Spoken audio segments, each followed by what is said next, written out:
Hello everyone, I'm very glad that you could join us here today. My name is Nick Olivo, and over the course of the next half an hour or so, we're going to discuss how you can get the most out of TestComplete when you're working with Silverlight applications. Now before we get started, I want to make sure that everyone can hear me okay. So if you could please locate the Q&A panel on your screen, you should see it right like this. If it's not visible right now, you've got this small toolbar up in the top right corner of your screen. Just click on this arrow button to expand that panel back to its full size, and then just let me know if you can hear me. Just type the word sound into the questions box there if you can hear me okay.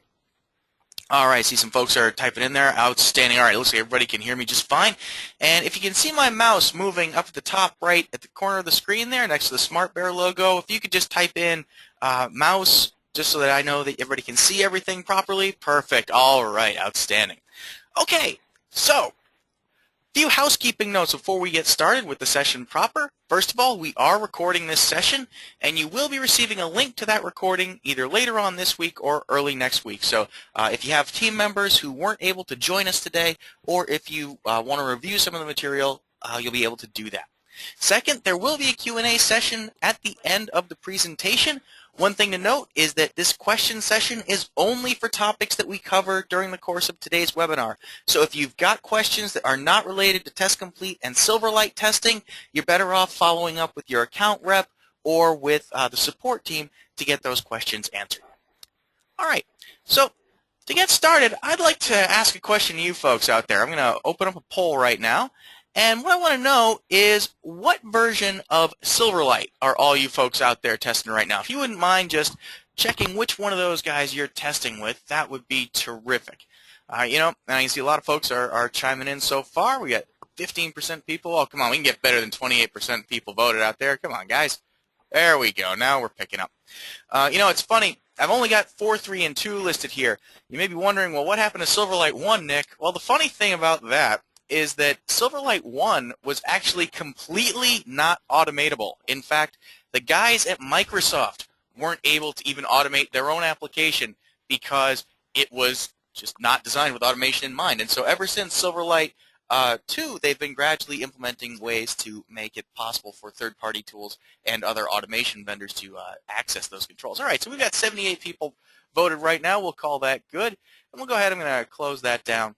And let's go ahead and share the results. Looks like everybody out there, majority of you folks out there are working with Silverlight 4 applications, and a handful of people are working with 3, and a very small percentage of you are working with 2, and some of you are working with multiple versions. Well, that's great. Okay. Well, today the great thing is we're going to talk about Silverlight 4. We'll talk about some of the basics of how to work with that, and we'll talk about how to work with Firefox with Silverlight as well. I'm also going to show you guys how you can work with Silverlight applications in out-of-browser mode. So if you need to install those applications locally, TestComplete can work with that type of application as well. And then we'll touch on how TestComplete works with some of the older versions, specifically Silverlight version 3. Okay, so let's start out with Silverlight 4. Now, Silverlight 4 applications are seen as open, meaning that they can be inspected down at a very detailed object level. You'll be able to recognize the controls inside of a Silverlight 4 application just as you would with a .NET application or a Java application or whatever. But in order for that to happen, we have a special TGAG patcher utility that must be run. And what happens is your developer runs this little utility against your Silverlight application. Now, somebody out there may be throwing a red flag saying, Nick, wait a minute, what is that patcher utility doing? Okay. Basically, under the hood, a Silverlight application is a special file called a ZAP file, which is just it's a zip file, basically. And there's a bunch of DLLs inside that zip file that comprise your application. When this patcher utility runs, what it's doing is it's adding a couple of TestComplete DLLs into that collection of files. So it's not modifying your application source code or anything like that. Put your mind at ease there. We're just going to be adding in some helper libraries to bridge the gap between Silverlight and TestComplete. And once you do that, it makes it possible for TestComplete to view those applications as open. Now, I'm going to paste a little message into the chat box right now, which gives you a link on more information about that patcher utility that you can pass on to your developers. If you are in the future and watching this recording, you can go out to this URL right now, and that will take you to this particular link. Otherwise, just click on this button in the toolbar, that little blinking text box icon, and you'll be taken out. You can see the link that I just pasted in there. You can copy that and use it. All right, fantastic. So let's go ahead and let's take a look at how TestComplete actually works with a Silverlight 4 app. So I'm going to jump out of PowerPoint here. Already got TestComplete loaded, and we're going to create ourselves a brand new project right now that will test a Silverlight application. Now again, this only applies to Silverlight 4. So I'm just going to put this little note down here. Okay, so let's start out. We're going to create a new project, and I'm going to call this the Silverlight demo, and we'll click next. And in our case here, we're going to choose the web type of testing, and we're going to go with functional testing of web pages. All right, now, in this dialog, we're going to go ahead and put in the URL to the Silverlight page that we want to test. I'm just going to paste it right in here. There we go. And I want to run in the 32-bit version of IE. All right, click next. And finally, good old JScript. I'm going to pick that. Okay, so now my project's been created. Let's go ahead now and we're going to start recording. Now, just like with any other type of web test, TestComplete's going to minimize down to that recording toolbar, and then it's going to auto-launch my browser. And you can see that it's taking me right out to the URL that I specified as soon as IE catches up with me here. Always fun when your website is the slow spot in the demo. Here we go. Great thing is, just like with all the other web testing, IE 5 through 8 is supported here, so no dependencies in browser version. Here we go, we're in our site. And now I'm just going to perform a very basic test case here. I'm going to start out, we're on our page, and the first thing that I want to do is verify that the data displayed in this grid is accurate. Now, for those of you out there, you may not realize that TestComplete has a built-in checkpoint called a table checkpoint. And normally, this only works with Windows-type grids, but here's the thing. Silverlight grids are Windows-type grids. So that means that we're able to use this checkpoint with a Silverlight application. So I'm going to call this my orders data. Click next. I'm going to select the table I care about. In this case, it's this guy right here. So as soon as, there we go, we got that red box drawn around the object. We'll select that. Okay. So TestComplete's going to capture a reference to that control based on its name as specified by the developers. So just like what happens when you're using a property checkpoint or an object checkpoint against a regular type of control, like a .NET control or a VB control or something like that, you can see we're recognizing it based on its actual name. In this case, it's orders data grid. All right, we'll click next. And now, here are all the columns that we can verify inside with this checkpoint. And I want to verify all this stuff. In fact, the only information I don't care about here is that expiration date, because those numbers may change. I don't want to bother with those. So I'm going to keep all the other information, the product, the quantity, the username, all that stuff. Click next. All right. And then this is showing me all the data that's being stored off. All right. So this is a great way to verify large amounts of data very, very quickly. I'm just going to click Finish here. All right, so now that checkpoint's been added, so we're going to be verifying that content when we hit this page. Okay, so now that we've done that, let's go ahead and perform a bit of functional testing here. Let's create a new order inside of our system. So I click New Order, and let's see. Let's say that we're going to order some of the screensaver product, and I want more than one of those. I want 75 of those. So type in 75 there. Okay, and we'll click off. Now you'll notice that when we changed that from 1 to 75, this total field also updated automatically. And you'll see that the total is updating both the new quantity, the price per unit, and this discount field here, which is 10%. Because when a customer places a big order, we automatically give them a break on the price. So I want to verify that that total field is updating properly. So just like I would with any other application, I can create a property checkpoint that's going to verify the text of that particular item. So let me just go ahead and let's do that. Verify that that control is displaying the text of 1350. So again, we've selected the object, and just like with the other controls, with the other languages that we support, TestComplete's going to fetch in the actual name of the control as specified by the developers, and then we'll be able to read a list of properties back from that particular list. So just as soon as okay, it's back on my screen, but I'm looking over at my other monitor here, and it doesn't look like it's up on your guys' screen yet. So let's give GoToMeeting a chance to refresh, and then we'll continue on. Now, once we've got this created, then we'll just, we'll fill in some of the blanks here as well. so that we can verify that, some of these other things. There we go. Okay, wow, that was a slow refresh. Okay, we'll click next, and then we're going to look for the value property here for the, shorten that up a little bit, WText. There we go, 1350. Click next. Okay, and that WText is going to equal 1350. We'll say finish.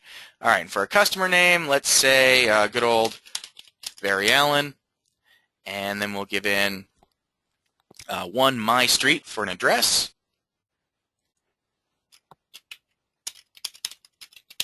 And then we'll give him a credit card of MasterCard. And again, I'm looking over at my other monitor. It doesn't look like GoToWebinar has refreshed yet, so we're going to give that a chance to catch up. There we go. Okay, and for a credit card number, let's give him card number 9. All right, so we've got all of our data entered here. We'll click OK. And that's what we want to do for our test case today. So let's go ahead. We'll stop recording. And now, just like what you're used to with the other applications, TestComplete is going to take a moment, and it's going to render all those actions that we just performed as a keyword test. I could have done this in scripting as well. Wouldn't have mattered either way, but for right now, we'll stick in keyword mode. Okay, so now we've created our test, so let's go through that. Just like what you're used to with the other actions, you get automatic screenshots for the test that's been generated here in the visualizer, so there's no question about what a particular test is doing. And again, we're recognizing all these controls based on their actual names as specified by the developers. So, we're going to verify that we're in the product combo box. We're going to type inside the CNAME field for our customer name, in the street field, in the address field. Here's the credit card button. So everything that we've worked with is just like it would be in a regular Windows or web-based application. Here's our checkpoint that I showed you earlier, the table checkpoint. If you ever want to see exactly what a table checkpoint's working with, you can just right-click on it and say, go to Checkpoints Data Editor, and that will open up this dialog which shows you all the information that's being displayed. So if we need to make changes, like if Sam Clemens changed his name to Mark Twain, we can just make that tweak right here. We don't need to recreate the checkpoint or anything like that. We can just make that edit inside the Checkpoints Data Editor and go from there. Okay, so I'm going to put that back to Samuel Clemens, and then we will come back to the, excuse me, I want to come back to our recording. Now what I want to show you next is how TestComplete's storing elements for Silverlight inside of the name map. So let's just right-click on the CNAME field here, the customer name field, and we'll go to Show Object in Name Mapping Editor. That's going to flip over, take me into TestComplete's name map, and just like what you're used to with the other types of applications, you've got your overall object hierarchy shown up here. Then you've got the properties that are being used to recognize a particular control over here. So for example, that edit order screen, here's our card number field. This is where the Barry Allen's credit card number. All right, so that actual name of the control is card number. We're recognizing it based on this SL object name property. And then down here we've got our aliases that we could change if we wanted to make this a little more readable. We could call this customer name. I'm going to change that. TestComplete will prompt me, hey, do you really want to do this? And would you like me to upgrade your tests to reflect that? We'll say yes. Come back into our test, and you can see there we go. We've just changed that to customer name from CNAME. So the process that you've always known and loved with working with regular Windows and web-based tests holds true here as well. So no magic needed in order to get TestComplete to work with the Silverlight application. In fact, let's go ahead, let's take a look at the object browser here and take a look at how TestComplete views the Silverlight objects. I'm just going to expand this down a bit, and you'll be able to see, okay, here are all the elements that make up the Silverlight application, and the ones that you want to pay attention to are right here, these ones marked SL object. This is the actual contents, and again, the actual controls that you're going to be manipulating during the course of the run. So you can see here, here's each one of our columns inside our grid. Here's the new order button, then there's an edit button and a delete button. So all those elements that are currently on screen will also be shown here as well. Now, if what you're being shown in the object browser isn't enough, if you're expecting to see additional controls and you're not, then what you can do is come over into your project properties, and you get to those just by double-clicking on the name of your project right here. Come on down to the Project Properties tab, and then you go to Open Applications, Silverlight. And what you can do is check this Extended Silverlight Object Tree switch. And what this does is if this is turned on, then the object browser is going to include all the Silverlight objects that are inherited from systems.windows.controls.control class, which means pretty much everything. So if that's enabled, then the tree is going to show all the controls that it can possibly find. We turn that off by default because a lot of times that's just introducing noise into the system and it may impact test performance.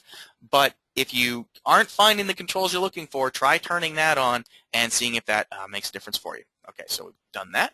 All right, terrific.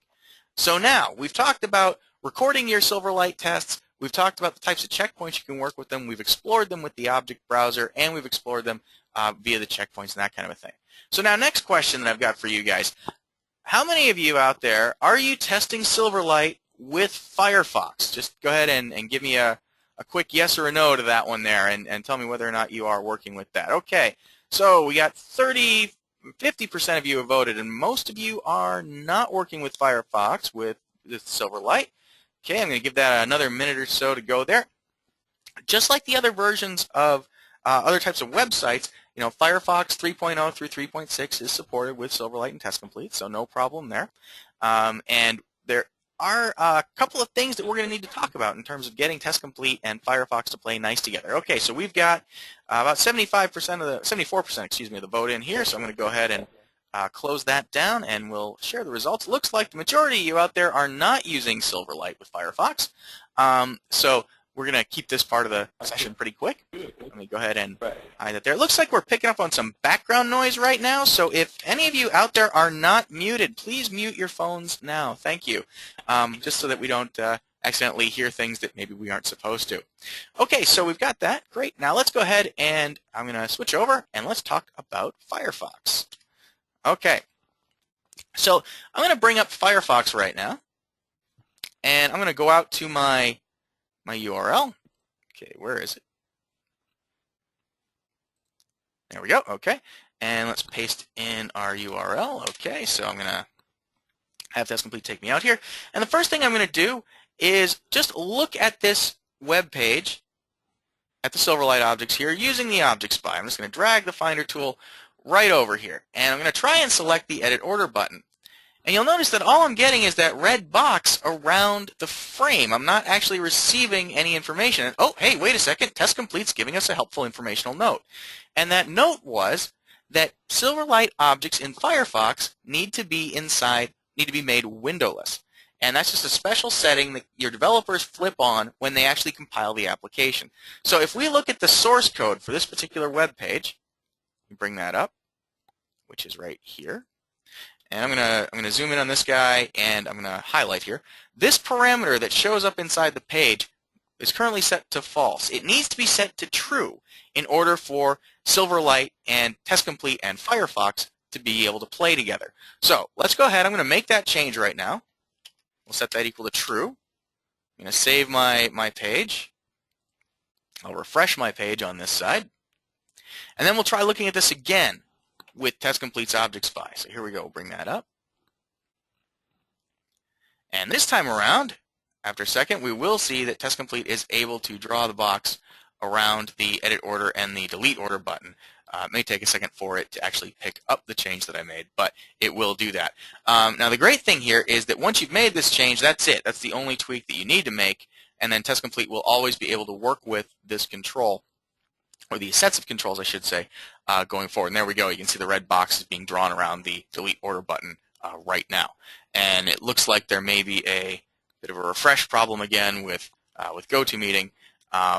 So we'll give that a second to go. And then, all right. Okay, there we go. So now GoToMeeting pop back, and it did throw the red box around Delete Order. I don't know if you guys got to see that. We'll wait for the Object Spy to come back with the information about that. But the great news is, here we go. Okay, so there it is, Delete button. So TestComplete was able to recognize it. And just like what you saw earlier inside of IE, we're going to see the same information in the object browser in Firefox. So, you know, we can look at all the controls inside of the various processes that are running. Now, let's actually do that. There we go. So there's Firefox, and then here we go. Here are all the controls inside of that. You can see right here we've got Form 1, and then if I keep expanding down the tree, we'll see all the elements that are associated with that. So same process that you've always known and loved will be followed here for Silverlight in Firefox, just like it is in IE. So now you may be saying, well, okay, Nick, but earlier you had it TestComplete automatically invoke a browser right out to that URL and had it automatically launch Internet Explorer. How could I do that for Firefox? Well, easy enough. All you got to do is double-click on the Tested Apps node right here inside your project. You can right-click on the Add Web Page there. And you can see right here, Add Web Page, and then it's just a simple matter of putting in your page's URL like that, choosing your browser, and there you go. Now we can have TestComplete automatically invoke Firefox, take us right out to that page, and go from there. Okay, so that's the basics of working with Firefox and TestComplete and Silverlight. Okay, so let me jump back into a slide real quick here. One note on Firefox 3.6.4. Okay, if you are using this specific version of Firefox, there is some additional configuration that needs to be done. For those of you who are watching this webinar in the future, go on out to this URL right here. Otherwise, for those of you who are with me live, I've just pasted in another link into the chat window. You can just click on that link if you need it. Go on out and check out the information that's there. Again, only if you're using that specific version of Firefox do you need to worry about this. Okay, so let's move on. Now we're going to talk about Silverlight 3 and out-of-browser type technologies. The great thing about Silverlight is it does give you the ability to just right-click on an application and say install, and that will just drop what's on the web page onto your desktop. And that may be something that you need to test in your various travels. So the great news is that TestComplete can work with out-of-browser applications, and it can work with Silverlight 3, and it works with those versions a little bit differently than what you've seen me doing today so far. It's going to work with a technology called UI automation. Now, you remember back at the beginning of the session, I mentioned that Microsoft had been gradually improving Silverlight's accessibility. Version 1, you couldn't even touch it. Version 2, you could do some stuff. Version 3, they gave you more. And they gave you that some stuff and more via this UI automation interface. And that's what TestComplete's going to be using in order to recognize and manipulate controls in an out-of-browser environment or in a Silverlight 3 environment. So let's go ahead and let's take a look at that. So that no longer applies to Firefox. We are in Silverlight 3 and out-of-browser mode. Okay, so I'm going to minimize TestComplete down for a second here, and we'll get rid of Firefox, and this guy, and Internet Explorer. We'll minimize him. Okay, and you've noticed I got this little Silverlight Orders out-of-browser application sitting right here on my desktop. If I double-click this guy, I'll be able to just invoke a local copy of that Orders application that you saw me working with just a moment ago. So let's go ahead and do that. I'm going to go back into TestComplete, and let's start recording a new test. Okay, as always, TestComplete minimizes down. The great thing about this is when I invoke this application, TestComplete should be, oops, see, and this is why you always got to remember to turn off the auto-run flag when you don't intend to actually auto-launch an application like that. Okay, so we're re-recording now. I'm going to launch the Silverlight out-of-browser application. Here we go. And let's go ahead and perform another scenario here. Let's say that we want to place a new order inside this version. So let's see what that type of recording would look like. All right, so we're inside, and let's just do a couple of quick things here. We'll want the family album product. We'll order 10 of those this time around. We'll give this to, I don't want to do Barry Allen again. We'll do Hal Jordan this time around. And then we'll give Hal a street address, which will be, say, 90 My Street. And we'll give him a state, good old Massachusetts, and we'll give him an American Express card. Okay, and he can have card number 1. There we go. All right, and we'll say OK. All right, so now we've just placed that new order in there. Let's go ahead and stop recording, and you'll be able to see how TestComplete is recognizing these controls based on the UI automation side of things as opposed to the other method that we were working with earlier. Okay, so very similar to what was going on here. All right, so first and foremost, we had that extraneous browser called the Firefox. I'm just going to get rid of that. And then here, we're invoking SL Launcher, and that's the local version of the Silverlight engine that runs on your system. So you can go ahead and TestComplete will launch that. You can see right here, we went out to, in this case, to a URL, but it's one that lives locally. And then here we go. Every action that we performed, again, there's another entry inside the test. And just like what you saw earlier with the web version, we're still working with those controls based on their names. So CNAME, street, state, card number, all those items are just like what you saw inside the actual browser version of this particular element. Okay, now let's take a look also, again, at the visualizer images that you're getting here. And again, you can see exactly what's going on just like you would if you were looking at a regular Windows or web-based application. All right, now if we come over here into the object browser, I'm going to refresh that. And let's take a look at how we see the Silverlight elements there as soon as this expands. So there's SL Launcher. That's our guy right there. Okay, and here we can just drill down. And again, we'll see all the controls inside here, just like they would be inside of our web page. This time around, though, you'll notice we don't get those. Whoops, well, that just refreshed a little faster than I was expecting it to. We don't get those SL objects anymore, like you saw when I was working with a Silverlight 4 application. Now we're getting UIA objects. So this is using Microsoft's UI automation technology in order to recognize these controls. So that's the difference that you're going to experience when you're working with Silverlight 3 and out-of-browser technology. Instead of getting the SL objects, you're going to be seeing the UIA objects. That's just one thing to keep in mind as you're going along. Okay, now the other thing to keep in mind is if you are working with Silverlight 3 and Firefox, there is one other setting we need to flip on. And if you come over here, let's go into the Silverlight demo project properties here, and I am going to go to the UI automation section down here in the Open Applications tab. This is where we can tell TestComplete how to work with UI automation stuff. Now here we go. By default, Microsoft Silverlight is already entered inside the UI automation section here. So this is the class of window that we're going to be looking at when we treat these controls with UI automation. Microsoft Silverlight covers both Silverlight 3 and out-of-browser technologies. If we want to add Firefox to this, what we need to do is click Add, and in this dialog right here, we type in Mozilla Window Class. All right, and now, by enabling that, TestComplete will be able to treat Firefox, or excuse me, Silverlight applications that are running in Firefox will be able to use UI automation technologies there. For the handful of you that are still using Silverlight 2, you can also work with them as well, but you're going to want to check this box and type in ATL into this dialog right here, and that will allow TestComplete to use UI automation with my Silverlight 2 type applications. All right, now I've got a question in here coming from David who's saying, I'm not seeing SL objects in my name mapping, only UI objects. Is that because I haven't run the patcher? And yeah, most likely, David, that's the case.